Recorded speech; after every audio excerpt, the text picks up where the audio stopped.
I'm too sexy for my love, too sexy for my love, love's going to leave me.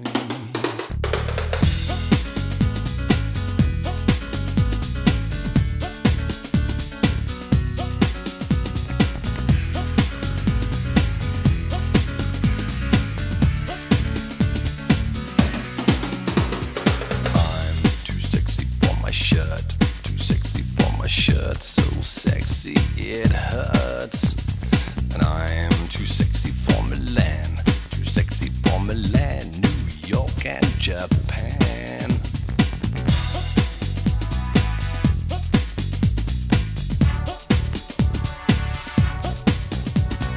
And I am too sexy for your party, too sexy for your party, the way I'm disco dancing.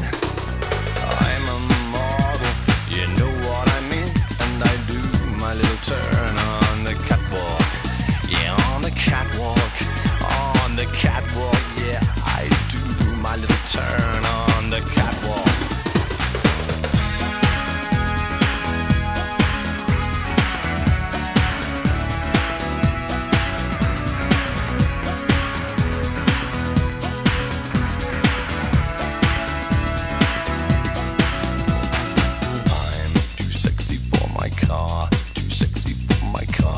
Sexy by far, and I'm too sexy for my hat, too sexy for my hat. What you think about that?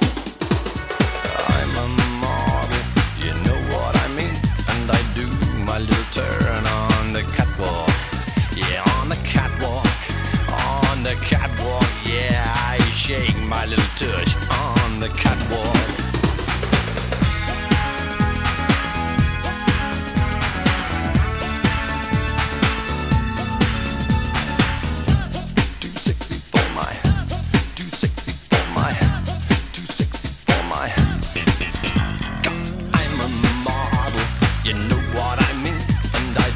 My little turn on the catwalk. Yeah, on the catwalk. Yeah, on the catwalk. Yeah, I shake my little tush on the catwalk. I'm too sexy for my cat, too sexy for my cat. Poor pussy cat.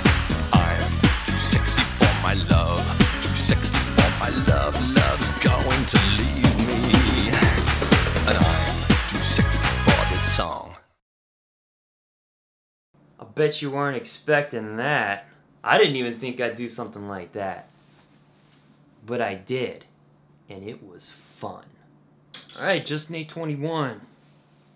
Do I even need to keep count anymore? Or do I just start going right into it and not even saying, oh, just Nate 21, just Nate 22, just Nate 437.2. Nah. I guess I'll just keep doing that just so I can keep track of myself. Sometimes I don't even know. Where am I? Where am I? I have lights in my face. I don't even know where I am anymore. 21, that's 21 weeks. 21 weeks. That's...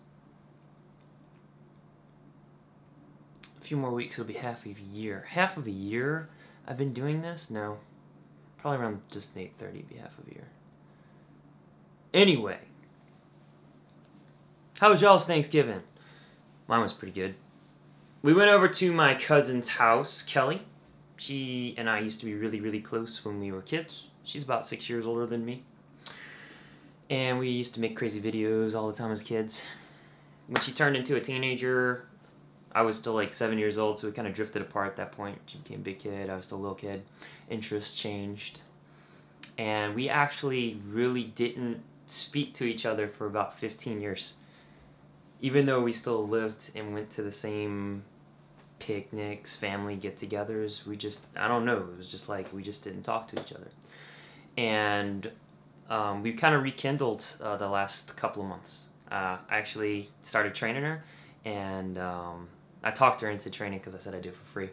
And then I also I hired her on to do front desk at Parisi. So she's there a couple times a week, and you know, we've really kind of reformed that close relationship that we used to have when we were kids, and that's been really awesome because, you know, Kelly and I, we really got along pretty awesome. And so we went to her house for Thanksgiving. Usually we would go to my aunt and uncle's house, and before that we'd go to my grandparents' house before my grandma died. But we decided to change it up because her house has a bigger dining room. There's a lot of people going there this year. Food was great. Company was really good. It was so funny. They're in Cagua, and their minister, they just got a new minister because their old one like moved or got transferred or something. So their new minister was from Dallas, Texas. Now get this. 14 years ago, I went to United Summer Camp in Dallas, Texas, Camp Carter. And when you go to these camps, usually church families will house the kids for a couple of nights before they go to the camp. Well, I was housed by this guy and his wife and his son. His son was, I'm not going to make any comments about his son, but he was an interesting young man, a little bit younger than me. But I was about 14 years old. I think he was like maybe 13. Yeah. Anyway, the minister's kids, you always got to look out for them. But they housed us, and that was that. There a couple of nights. House was like immaculate. The cleanliness of that, I felt like when I walked in there, everything was so sterile I couldn't touch anything because I might contaminate it. But needless to say, once I left Camp Carter that year, I never thought I'd see him again. Well, guess who their new minister is? That guy. So he was there, and I remember looking at him, I was like, he looks really familiar. I've seen this guy and his wife before. Sure enough, that was them. So talk about small world. Really nice guy.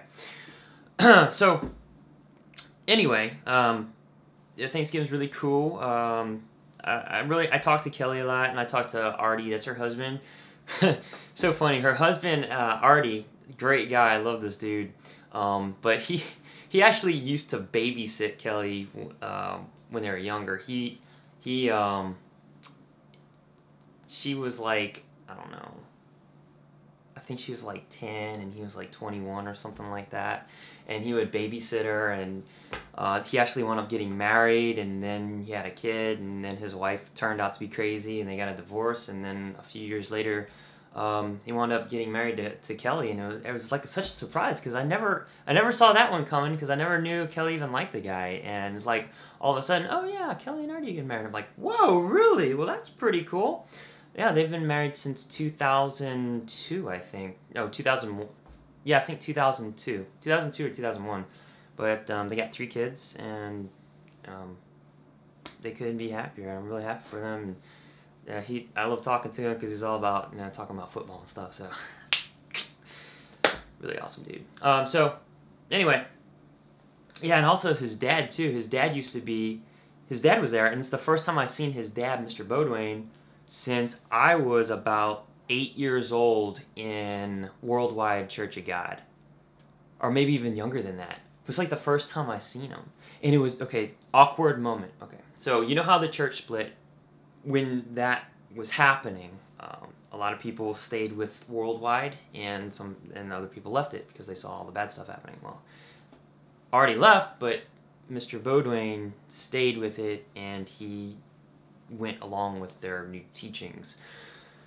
So he does all the, he's no longer, he's out there now. But it was so weird because everybody there's in the church except for him, who's no longer in the church. And he like randomly is like, oh, and did y'all know this is the first time in like 7,000 years that Hanukkah and Thanksgiving fall on the same day. And everybody's just like this awkward silence. Everybody's like, okay, weirdest thing ever. It's like, all right, time to eat, okay. But I think everybody has an awkward family moment at Thanksgiving gatherings. So that's kind of what happened there. So in my last video, I went over 35 things that you may or may not know about me. I'm going to do another one of those videos later on because there's definitely more than 35 facts about me. There's thousands. I just have to think of them. But I did want to kind of touch on one of them. It was being bullied for my big ears and being overweight and my hair. Yeah, I got picked on a lot in school. You wouldn't hit a man with glasses now, would you? Take it literal. When I was I really didn't start getting picked on until 2nd grade. 2nd grade, I started to experience a little bit of it. But I didn't really understand what it was. I didn't know I was being bullied. Too young to know that. I just thought kids were being mean. In 4th grade, a kid was picking on me, but he was a little runt, so I got mad, and I was walking to class, and the halls are all full of kids. I'm walking to class, and the kid, he's behind me, saying stuff, flicking my ear or something like that. So I turned around, picked him up by the collar, pinned him up against the wall, and I said, "Don't touch me ever again." Scared him to death. That was awesome. That was a highlight. But unfortunately, that didn't end bullying. As soon as I got into 6th grade, I got put with 7th and 8th graders in PE, and it just went all downhill from there. I was bullied so bad in 6th grade, I wound up missing 48 days of school because I would literally wake up every morning sick to my stomach. I would go to bed crying a lot. I would force myself to throw up. I would do the gag reflex in the morning so that I would throw up and tell mom that I was sick. I threw up and I couldn't go to school that day. I would throw up on the way to school. I'd get in the car, she'd drive me, and we'd get almost there, and I'd say, "Pull over, I gotta throw up." And then she wound up taking me home. My grades were horrible that year. I had to go see a psychiatrist, a school psychiatrist. I had meetings with the PE coach. My grandma had to come in. Mom had to come in. Every day, I remember I would go first period geography or something like that, and then second period was English, and then third period was PE. In that second period English, I couldn't think. My stomach was in knots. I was always in pain. My grades were worse in that class because of that. I would always ask the teacher if I could check out in that class. I'd be like, "I'm feeling really sick, Miss Rhodes. Can I please go home?" I would be trembling in my desk because I knew when that bell rang, I had to go to PE. And in PE, there was this group of kids. They were 7th and 8th graders, and they were a lot bigger than me. And look, I did not look like this when I was in 6th grade. I was a very short, stocky, unathletic, chubby kid with no confidence and very quiet. Prime target for being picked on. And it wasn't just verbal, it was physical. I hated going in the locker room to dress out. So a lot of times the coach wouldn't be there to watch, make sure we're not, misbehaving. And I get picked on a lot in the locker room. And it was like that for the whole year, 6th grade. It was awful. I had to even go to see the school board because they were going to hold me back. They were going to fail me because I missed so many days of school. But I think they considered my circumstances and decided, okay, if you can make the grades, we'll pass you. And I want to pass them with like a C in every class. I think I made C's in every class. Man, that was a really bad year, 6th grade. 7th grade wasn't as bad because I kind of had a little bit of growth spurt. I wasn't as stocky. I was still a little dumpy, but I was hitting puberty. So 7th and 8th grade wasn't that bad. 8th grade really wasn't that bad at all because, I'm an upperclassman. There's not a lot of people that can pick on you. But, I even got picked on by my peers, too. They'd always pick on me about my hair, my acne. I had dandruff. One of the kids would call me Snowflake. One kid, because of my hair, he called me Beekman. I don't know if you've ever seen Beekman's World, but if you Google it, he's like this scientist guy, and his hair is like really like a afro. And when you're an adult and you hear that, you just kind of it's like big deal. But when you're a kid, those words hurt a lot. And I noticed when I was in 6th grade, when I was in 5th grade, I was a very happy-go-lucky, outgoing kid that had no cares in the world. And after 6th grade, I was very it just changed. You could see the change over me. I would be very quiet. I'd be very reserved. I wouldn't say anything. I would always be sad. That year, it took me so many years to get over that. It really did scar me. Freshman year in high school, I got picked on a little bit. I almost got into a couple of fights. I almost got into a fight in 7th grade because there was, or 8th grade, because there was a kid in the lunch line picking on one of my friends, and I stood up to him and I told him not to do that. So he actually stepped out of the line, took his earrings off, took his shirt off, and was like, come at me, bro. And I'm just sitting there staring at him because the principal's like right behind him. I'm like, man, I'm not going to fight you over this. You kidding me? But that was probably the closest I ever came to like actually being in a physical altercation. And the thing that gets me is my friend, I stood up for him, and he didn't even tell me thank you. He just kind of got his lunch, sat down, didn't talk about it. Maybe he was embarrassed about it, I don't know. But yeah, freshman year I was picked on a lot. Nowhere near as bad as 6th grade, but I picked on a little bit freshman year. But really after freshman year, didn't really get picked on it anymore at all. Senior year, definitely no. Or if I was, I could handle it pretty good.